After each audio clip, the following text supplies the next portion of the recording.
Thank you, Chair, and thank you to the witnesses for your testimony to date.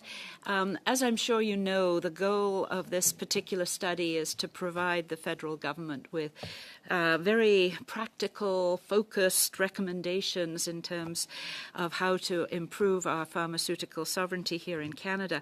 So I'd like to, you've given us some hints already during your testimony, but starting with you, Monsieur Thibeault, could you give us one or two absolute priority areas from your perspective to assist us?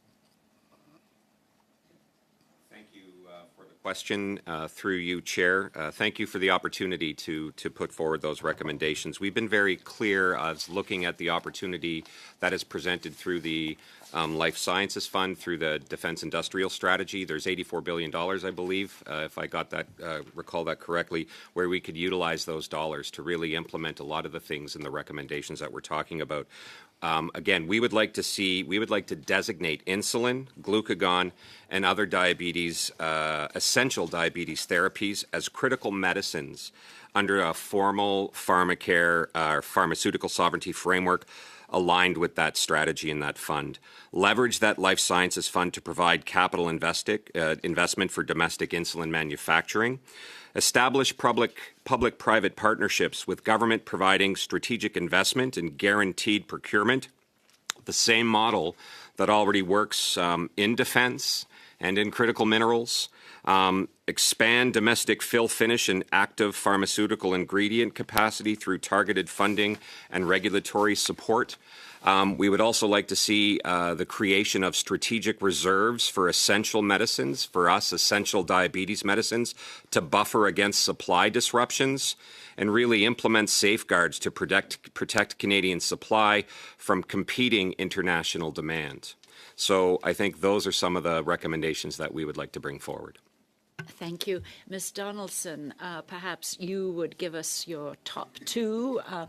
I have a feeling you may want to talk a little bit about that critical, essential list, that sort of a framework. We've heard that a few times, and given your position and what you do, I imagine you have some expertise on that piece.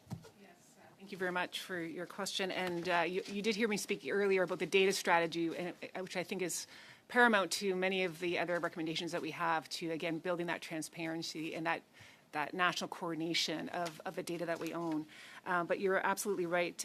We do not have capacity to develop a fully sufficient pharmaceutical strategy here in Canada.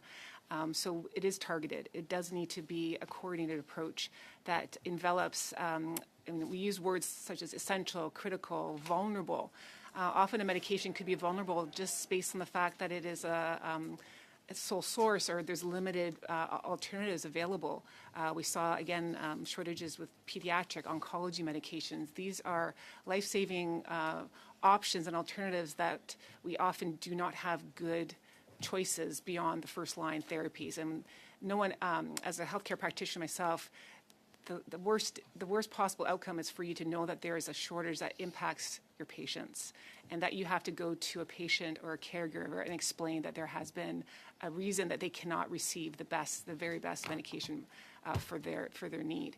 So the criticality and and then as well layered onto that, the vulnerability. And I think we really are getting now into the data piece that can help drive those discussions. And then again, make sure that the investments into those strategies are very focused. And just lastly, it's all about procurement and the strategies that we use because, again, price alone should not be the driving factor. We are proud that many of our contracts at HealthPRO Canada have sustainability and supply resilience and other factors built into the scoring capability so that we make sure that we have a diverse and more sustainable healthcare supply chain.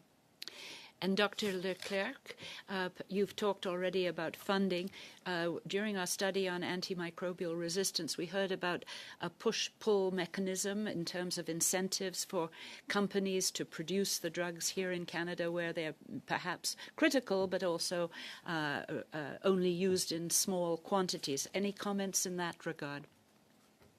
Yeah, well, for this, what I will say is there is a big advantage for those companies that are involved in this is to profit from what is currently available in the university. And The investment like Médicaments Québec that we beneficiate of is something that allows us to regroup ourselves and really focus on what the company needs. And this is really where we can make a difference. So sometimes we don't need to develop a huge process. We can answer a very specific question that are needed by the company that are producing these compounds, and it could really accelerate and allow to produce these drugs faster, more easily, or accelerate the development. Thank you, Monsieur Leclerc. That's good. We will now go to the next person on the list,